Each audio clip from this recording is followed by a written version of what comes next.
up, YouTube? Welcome back to my channel.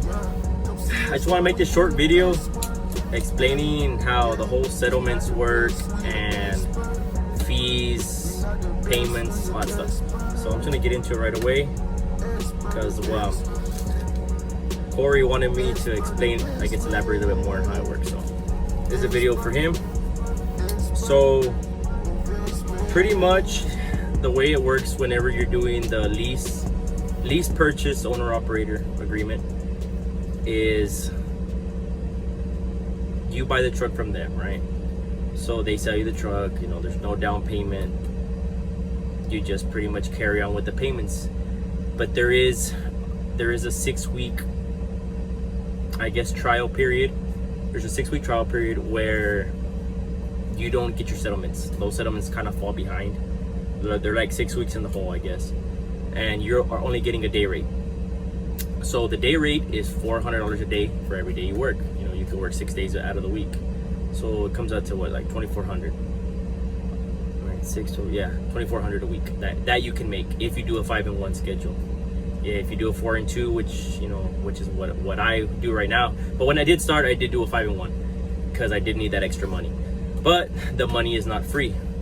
You do need to repay that day rate back. So it's kind of the catch, I guess. You know, some people, you know, that's kind of the deal breaker for some people. You know, I didn't mind it. So it's $400 a day. You can make $2,400 a week. You get paid every Wednesday for those 6 weeks of getting that day rate. So every Wednesday you're gonna get that you know, either the $2,000 or $2,400 or $1,600. Depends how much days you work. So every Wednesday you're gonna get that paycheck. But that paycheck is pretty much a loan. It's kind of like a startup loan.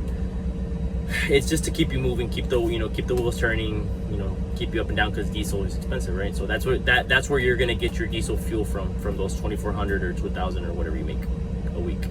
So that you're gonna be pulling out diesel from there. So it's gonna be pretty tight. That's why I say in other videos, make sure you have money saved up or a high limit credit card, because it's tough.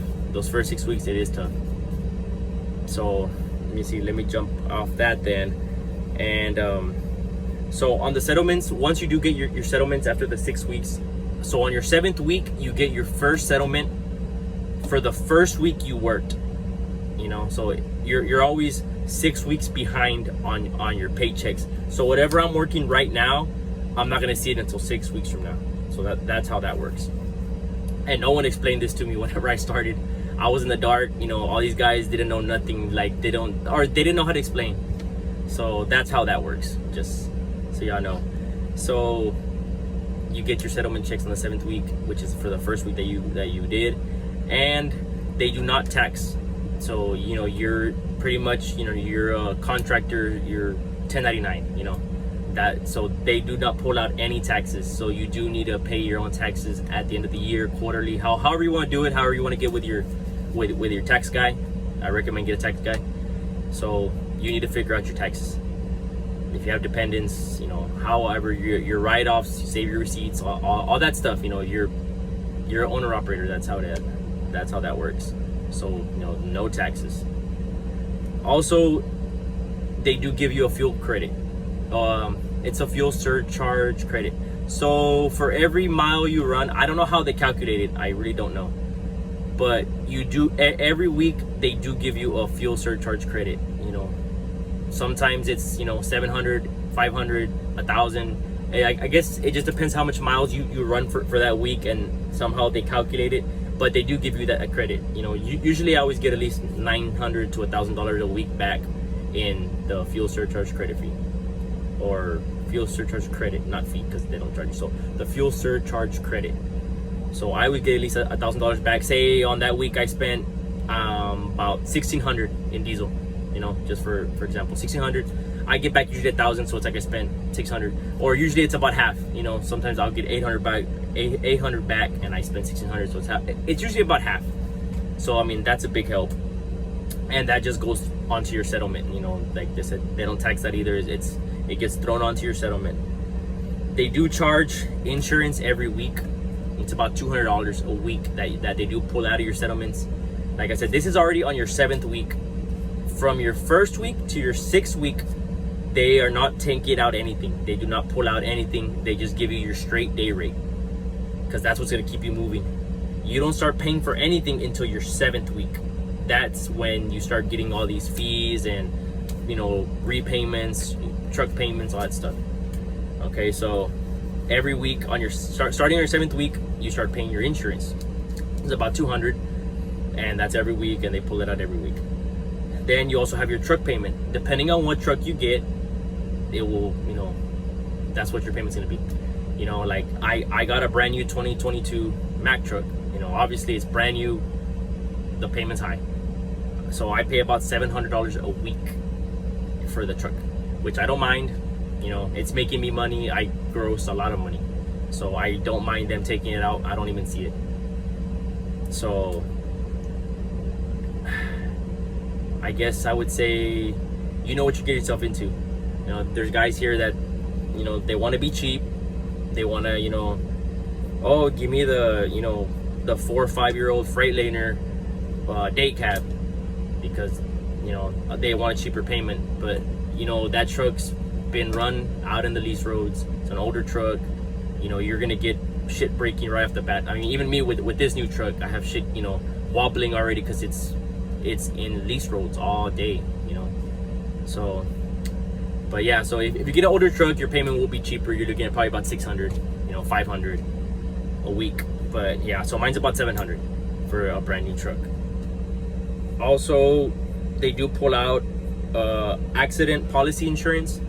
I guess it's something like, if, you know, you get hurt, you twist your ankle, you know, I don't know, fall off the truck, break your head, something like that. So they do pull out, I think it's once a month though, and it's probably about 150, 200 bucks. And then for after your first 6 weeks, like I was saying, you get your settlements. So once you get your settlements, you do have to repay the 6 weeks of the day rates, and it totals anywhere between $16,000 to about $18,000 that you need to pay back the company, because that money was a loan that they gave you to work, you know, those 6 weeks while you built up your settlements. It's kind of their own insurance policy in case, you know, it doesn't work out, you fuck up the truck, you know, they no longer want to do business with you and they want to part ways, break the contract, whatever. That they hold on to that money so they can fix the truck, you know, put new tires on it and whatnot for the next person that's going to get it, because I mean, if it didn't work out with you. So you do have loan repayments, and they will pull out. You can call the office and you can actually work with them and say, you know what, can you just pull out $200 a week, $500 a week, you know, and they'll work with you as long as you're repaying back that loan. You know, like I told them, go ahead and pull out the max, you know. So they pull out about $1,000 a week from me, because I want to pay it off fast. You know, to me, the faster that's out of the way, that's more money in my pocket, you know. So yeah, that's also something that's on there. And well, that's all I got written down here. So I hope this helps any of you guys that are looking into getting, you know, to the lease purchase, doing the crude oils. And if you have any more questions, or you know, any more advice that you guys need, you know, I'm more than happy to share what I know and what I've done. You know, I want everybody to succeed, you know, just like I did. You know, I want everybody to be doing what I do. If I can do it, anybody can do it. So I'll conclude this video with that, and don't forget to like, share, subscribe, you know. And also, like I said on my last video, I will be doing a giveaway soon on those stickers. I am just waiting on the paper to arrive so I can start making them and sending them out, and I will be doing a giveaway, maybe 10 people, I guess, something like that. I need to figure it out, and I'll do like the little wheel spin, and so it'll be at random, and we'll do it like that. But yeah, so I hope this video helped you guys out, and if you want for me to make any other custom videos, drop it in the comments and I'll try to get it out to you guys. Peace.